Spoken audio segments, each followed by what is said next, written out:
প্রিয় শিক্ষার্থীবৃন্দ, আজকে আমরা HTML এর সূত্র, যে বীজগণিত সূত্রগুলো আছে, এই সূত্র আমরা HTML কোডে করব। চলো শুরু করা যাক।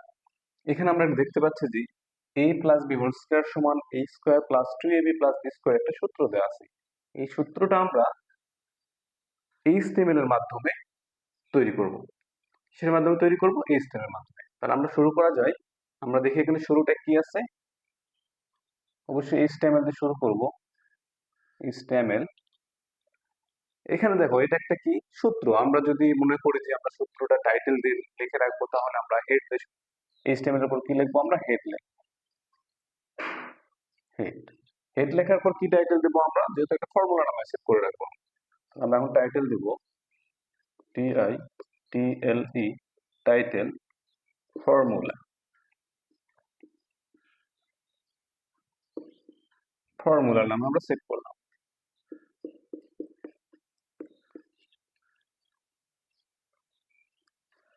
টাইটেল শেষ। এখন আমাদের হেডটাও কিন্তু শেষ হয়ে গেছে। হেড শেষ। আমরা যে সূত্রটা দেখতেছি, পুরোটা সূত্র মিলে একটা কি বডি, এটা একটা কি পুরো সূত্র মিলে কিন্তু বডি। তাহলে আমরা কিন্তু এখনো বডির কাজ শুরু করিনি। আমরা জাস্ট সেভ করে রাখার জন্য কি করলাম? টাইটেলে আমরা ফর্মুলাটা লিখলাম। আমরা এখন বডির কাজ শুরু করব। যেহেতু এটা একটা সূত্র এক লাইনের, এটা প্যারাগ্রাফ আকারে আছে। কি আকার আছে? প্যারাগ্রাফ। তাহলে প্যারাগ্রাফের জন্য আমাদের পি ট্যাগ কিন্তু লাগে। তা আমরা হেড শেষ করছি, এখন আমরা লিখবো বডি। বডি শুরু করার পর যেহেতু এটা প্যারাগ্রাফ, তাহলে আমরা কি লিখবো? এখানে পি ট্যাগ লিখবো। প্যারাগ্রাফের জন্য কি লাগে? পি ট্যাগ লাগে। আচ্ছা, তাহলে আমরা এখন লিখবো পি ট্যাগ। পি ট্যাগ শুরু করলাম করে আমরা দেখতেছি যে a প্লাস বি উপর কি আছে? হোল স্কয়ার আছে। তো এই স্কয়ারটা যেহেতু পাওয়ার হিসেবে আছে, এর জন্য আমরা একটা ট্যাগ ব্যবহার করবো। সেই ট্যাগটার নাম হলো সুপ ট্যাগ। কি ট্যাগ? Soup tag. তাহলে আমরা যা আছে তাই লিখে এখানে a প্লাস বি লেখার পর যেহেতু উপরে পাওয়ার আছে, তার জন্য আমরা লিখবো সুপ, SUP, সুপ। শুরু হয়েছে। এখন আমরা যেহেতু পাওয়ার 2, তাহলে এখানে 2 লিখবো। লিখে সুপ আমরা শেষ করে দেব। সুপ আমরা কি করে দেব? শেষ করে দিব। এরপরে সূত্রে যা আছে আমরা দেখতেছি 2ab স্বাভাবিক আছে, তাহলে আমরা প্লাস 2ab স্বাভাবিক লিখবো। এরপরে দেখতে পাচ্ছি আমরা b এর উপর স্কয়ার আছে, মানে b এর পাওয়ারও 2 আছে। তাহলে আমরা আবার কি লিখবো? b লিখবো। লিখে লিখবো সুপ। লেখার পর আমরা কি লিখবো? 2 লিখবো। লিখে সুপ শেষ করব। সুপ শেষ করব। ঠিক আছে? তাহলে আমরা এই যে প্যারাগ্রাফ শুরু করছিলাম, এখানে প্যারাগ্রাফে কিন্তু পুরো ফর্মুলা বা পুরো সূত্রটা কিন্তু আমাদের লেখা হয়ে গেছে। এখন আমরা পি ট্যাগ শেষ করে দেব। পি ট্যাগ কি করলাম? আমরা শেষ করে দিলাম। দেখো আমাদের কিন্তু পুরো বডির কাজ কিন্তু হয়ে গেছে। এখন আমরা কি শেষ করব? বডি শেষ করব।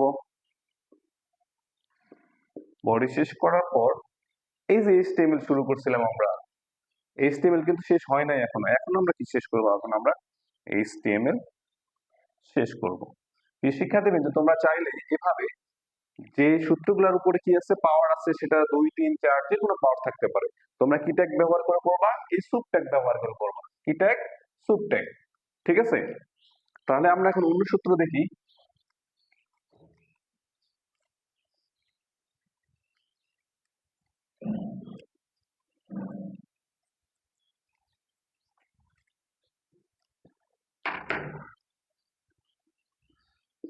H2SO4, H2SO4। তখন দেখতে পাইছিলাম আমরা যে ওটা কি হিসাবে ছিল? পাওয়ার হিসাবে ছিল। এখন দেখতেছি আমরা নিচে আছে। এখন 2 নিচে আছে, 4 কোথায় আছে? নিচে আছে। তাহলে আমরা এর জন্য ব্যবহার করব সাবট্যাগ, SUB ট্যাগ। তাহলে যদি নিচে থাকে, তার জন্য আমরা কি ব্যবহার করব? সাবট্যাগ ব্যবহার করব। তাহলে চলো আমরা HTML শুরু করি। HTML লেখার পর আমরা লিখবো হেড। হেড লেখার পরে টাইটেল লেখার পর আমরা নাম দেব, যে কোনো একটা নাম দিতে পারো। তুমি পিডিএফ ফাইল দিতে পারো বা পিডিএফ দিতে পারো। পিডিএফ আকারে লিখবা পিডিএফ। লিখে টাইটেল শেষ। টাইটেল শেষ। আমাদের হেডের কাজও কিন্তু হয়ে গেছে। হেডও শেষ। এখন আমরা শুরু করব বডির কাজ। আমরা কি শুরু করব? এখন বডির কাজ শুরু করব। বডিতে কি আছে? পুরো সূত্রটা আছে। তাহলে আমরা এখন লিখবো বডি।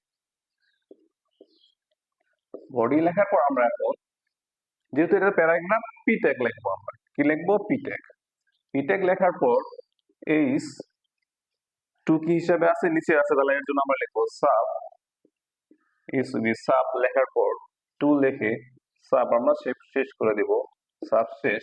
তারপরে এস ও, এস ও লিখবো আমরা, আবার লিখবো কি সাব, লিখে ফোর লিখে আমরা এসইউবি সাব শেষ করব। এরপর আমরা এই যে প্যারাগ্রাফ শুরু করছিলাম, আমরা প্যারাগ্রাফ শেষ করে দিই। ঠিক আছে, প্যারাগ্রাফ শেষের সাথে আমাদের কি হবে? পুরা যেহেতু সূত্রটার কাজ হয়ে গেল, আমরা বডি শেষ করে দিব এখানে। বডি শেষ, আমাদের এইচটিএমএল কিন্তু শেষ।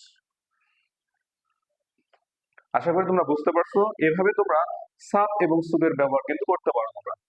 ঠিক আছে, যত প্রকার তোমরা দেখবে যে সূত্রগুলো আছে, যে ফর্মুলা বা দেখবে পাওয়ার হিসাবে থাক বা নিচে থাক, তোমরা কিন্তু ইচ্ছে করলে এই সাব আর সুব ব্যবহার করে কিন্তু এই স্টেপের সমাধান করতে পারো।